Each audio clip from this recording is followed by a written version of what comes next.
Pada pertemuan sebelumnya, kita sudah membahas tentang apa itu blog dan kalian juga sudah mempraktikkan bagaimana caranya membuat sebuah blog. Nah, sekarang kita akan mengatur blog yang kita punya. Sebenarnya apa saja sih elemen-elemen yang ada pada blog? Sekarang kita buka dulu blog yang sudah berhasil kalian buat. Silahkan masuk melalui akun blogger.com.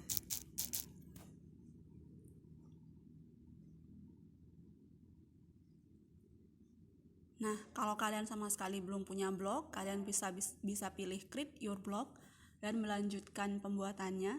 Sedangkan kalau kalian sudah punya, kita tinggal masuk melalui sign in.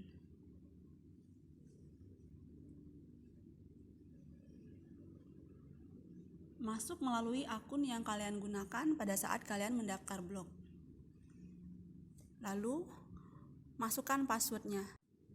Setelah memasukkan password, kita klik berikutnya.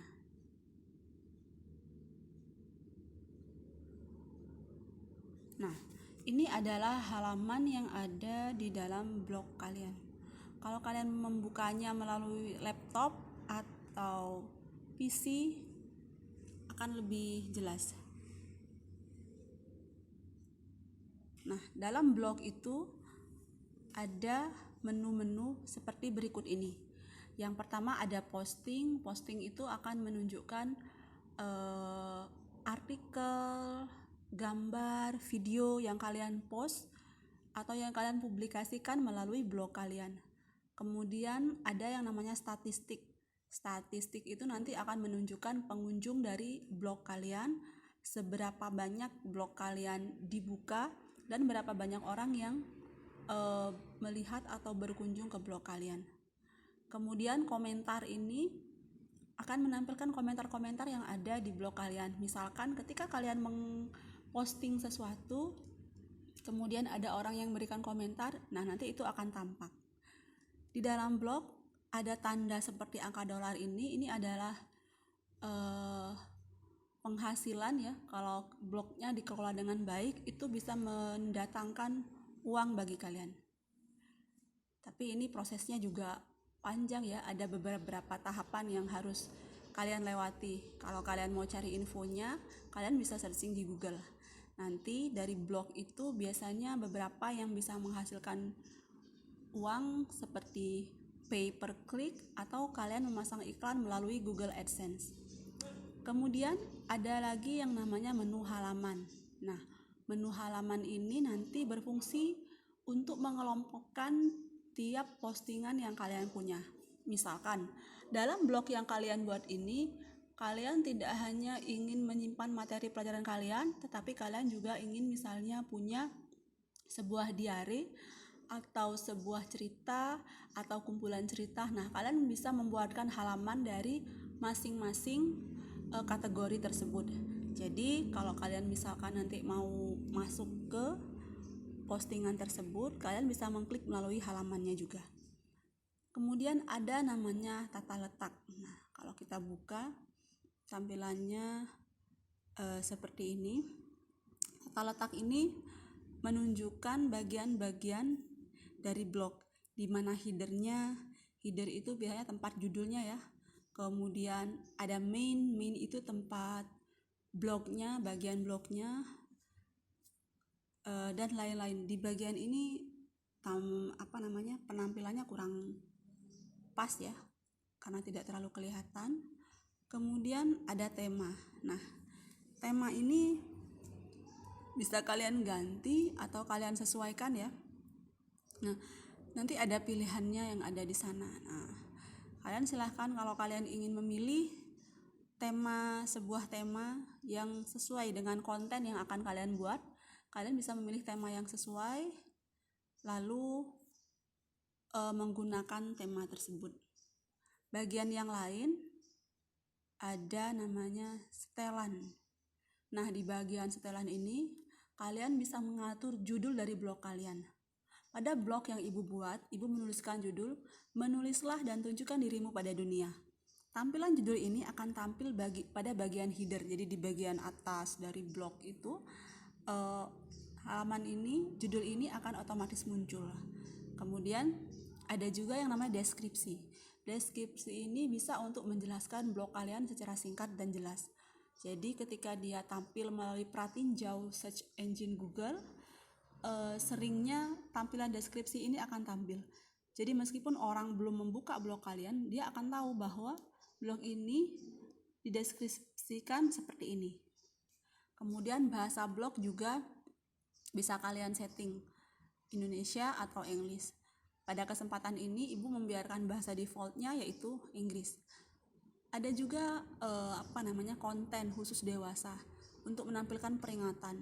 Nah, tapi untuk blog kalian Ibu rasa tidak perlu mengklik ini ya. Ibu juga tidak mengklik ini karena tidak ada tampilan khusus untuk dewasa. Kemudian alamat blognya ini otomatis muncul adalah minghani.blogspot.com. Nah, di bagian izin ini ada kalian bisa menambahkan akses pembaca misalnya. Misalkan untuk suatu artikel kalian hanya mau yang membacanya adalah orang-orang yang kalian berikan link khusus atau semua orang. Nah, untuk Ibu sendiri akses membacanya ini disetting umum. Nanti kalian bisa pilih ya kalau kalian mau mengganti dengan yang lain. Kemudian dalam satu tampilan itu di sini diatur tampilan maksimal yang tampil adalah 7. Ini bisa dikurangi ya, misalkan jadi 5. Tinggal kalian simpan aja. Kemudian lightbox gambar ditampilkan.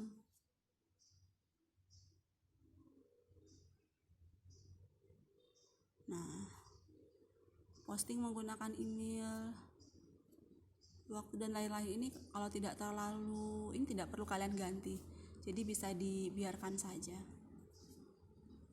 Nah, seperti ini ya tampilannya. Itu ada di setelan. Untuk memulai sebuah post, kalian bisa memilih menu postingan baru. Klik. Nah, nanti akan muncul tanda plus ini. Tinggal kalian klik tanda plusnya.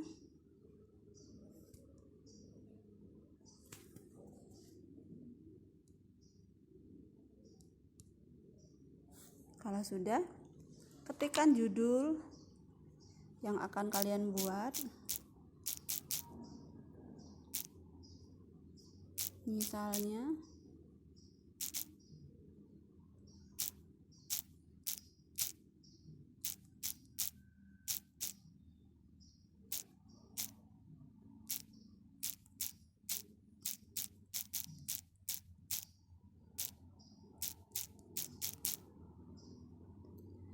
Nah, setelah mengetikkan judul, kemudian kalian bisa mengetikkan teksnya di bagian ini. Silahkan ketikkan.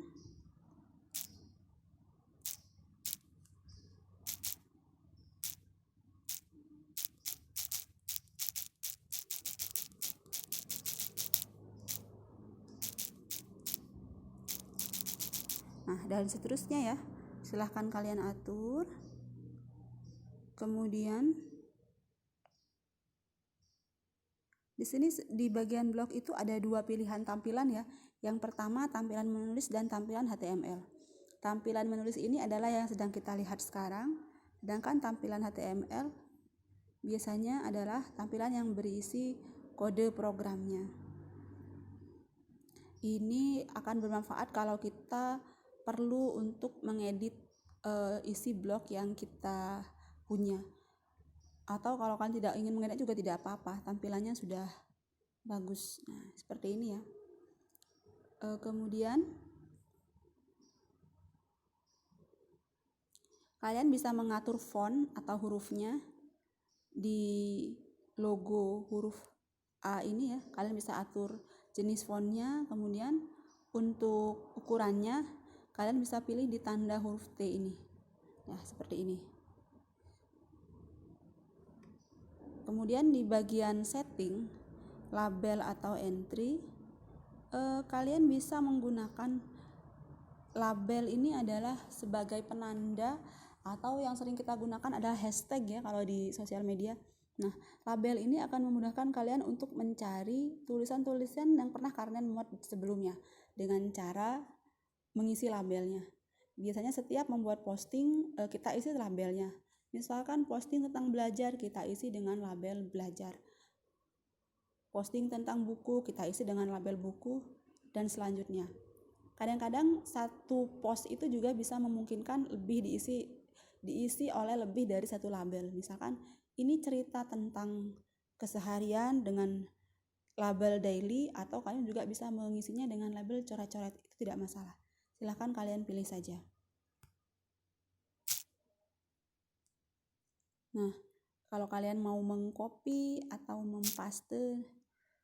mengcopy teks tersebut, nah itu sudah muncul ya, kalian tinggal tap lama di bagian layar tersebut. Nah, di bagian tanda ini ada pratinjau entry atau simpan. Pratinjau entry ini artinya tampilan sementara ya. Bahasa lainnya itu preview. Nah, biasanya sebelum kita mengupload ke internet atau mempublikasikan post yang kita buat, kita mengklik tampilan entry ini. Atau kalau kalian masih ragu-ragu karena belum lengkap, kalian juga bisa memilih tanda panah ini dan mengklik simpan. Kalau udah klik simpan, tidak akan hilang. Tapi kalau kalian rasa materi ini sudah lengkap dan siap untuk kalian publikasikan, kalian tinggal memilih tanda panah seperti ini. Ini bukan tanda panah ya, sebenarnya tanda terkirim. Ini seperti surat ya yang terkirim. Kalian bisa klik, nanti akan muncul publikasikan postingan. Kalian bisa pilih mau dibatalkan atau dikonfirmasi. Kalau dikonfirmasi berarti kalian mengirim tulisan kalian ke blog yang kalian punya.